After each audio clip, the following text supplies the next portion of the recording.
sounds of nature, and can be found in a lot of our Hyundai vehicles. I know that finishing work or just a long, stressful day, sometimes you just want to get in touch with nature to help you relax.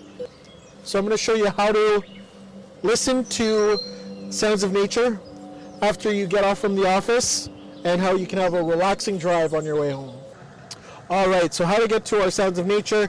I hit the media button here, I hit it, and it'll come up to this. I hit sounds of nature, and here we are. We've got a couple different options depending on what mood you're in. Lively forest, on a sailing ship, city at dawn, experience the universe.